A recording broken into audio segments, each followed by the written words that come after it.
as a It is not my obligation, and do not point to me. Yes, you have a constitutional oath to uphold the Constitution, ma'am. You misunderstand the procedure. I will attempt to explain it to you. Objection. The documents that you want are not documents that are in the court's file at this point in time. Objection, I don't know ma'am. if they would ever be in the court's file at this point in time.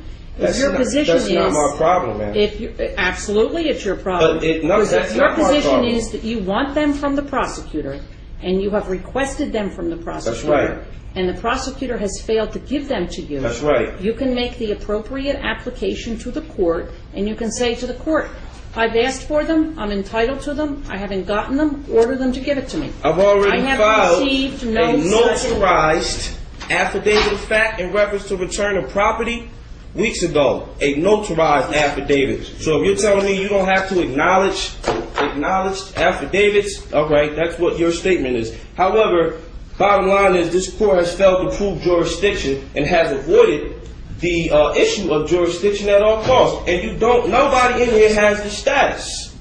All right? Nobody has proven status, and nobody in here has the authority to proceed. Now, the last hearing we discussed, you stated that Could you please stop yelling at me?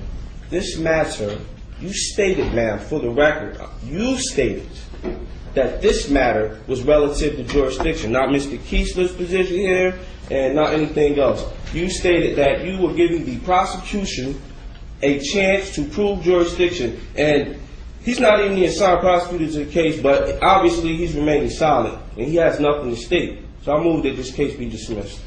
When there is an appropriate application before this court to address the issue of discovery violations, jurisdiction, or anything else, the court will act.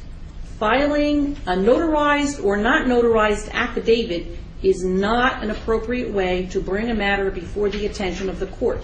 What you must file is a notice of motion that sets forth the relief that you want, and it needs to be supported with a certification, an affidavit, whatever it is.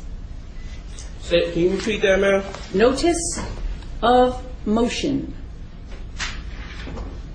This is exactly what I told Cheyenne Matoda Kushner L. For the record, man, which rule, authority, courtroom rule, statute are you using? It's in the court rules. I do not address that recall. matter? It is in the court rules. I do not recall, and I'm not going to look up for you the exact court rule, but the court rules set out the procedure that you must follow.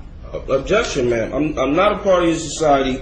I'm not subject to your courtroom rules, and you have not proven jurisdiction. And I will never address the issue of jurisdiction until and unless the appropriate application is made before the court, because filing either an affidavit that's notarized or an affidavit that's not notarized does not bring it before the attention of this court.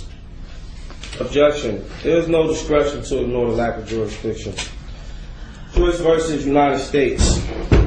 Jurisdiction is fundamental, and a judgment rendered by a court that does not have jurisdiction in here is void ab initio, and that is application of Y300 P.132 versus Caveat.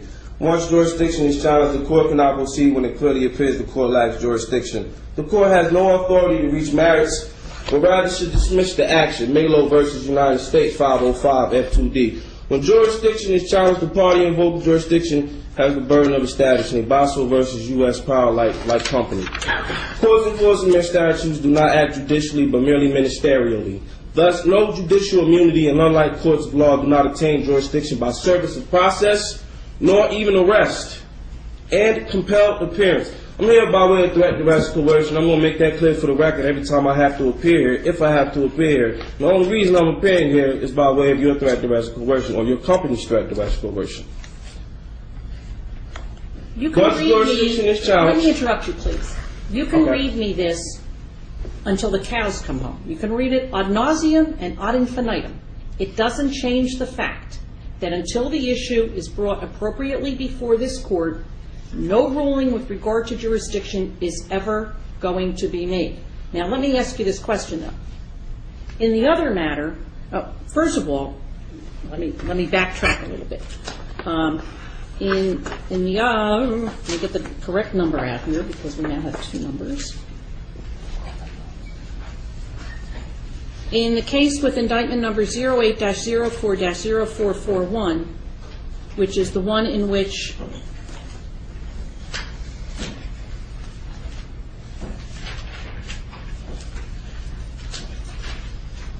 Cheyenne M. Cushamirel is also involved, I have severed those matters, so they will be on completely separate tracks. But he told me that he had filed a notice of removal to the federal court, and my question to you is, have you filed a notice of removal to federal court with regard to any of these matters? Yes, ma'am. Notice of removal All has of been them? filed All of them? regarding all matters. The three matters? Yes, the three matters that you May I ask you, please, would you tell me, referenced. when did you file this? They were filed last night, FedEx. To By the way of federal FedEx, court? to the federal court. All right. Yes. Now, as I am sure you are aware, if the court accepts them, then we will simply transfer them to the federal court. We won't deal with them anymore. Okay, well, I'm still sure you're aware of the matter that you've not proven jurisdiction in either of the hearings and that you've avoided addressing the issue of jurisdiction. And I will continue to not address the issue of jurisdiction until the appropriate motion is filed with the court and the court has the ability to address it and make a determination with regard to it. And Judge, if I could just for a minute, that's the issue at hand. As currently stands, we are representing. Objection.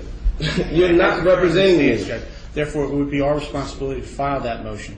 Given the fact that he will not cooperate with our office, it's impossible for us to do that. Objection. We really need to Well, reach the issue. I want to get Objection. back to what I do want to get back to what Amir KCL said. Now, we addressed the issue to some extent with regard to the indictments. I have here for you, and the record will reflect, that I am giving you a copy of the indictment that has 08-07-0727 and also 08-04-0441. Objection. Just for the record, the Office of Public Defense is not representing me.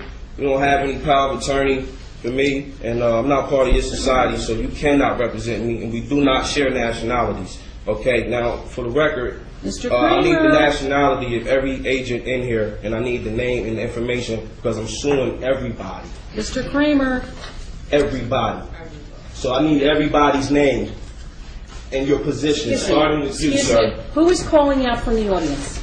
I was, ma'am. No, you were not. Um, No, do not hand anything over. Nothing. In the audience, please do not call out while court is in session, or the officer will ask you to leave.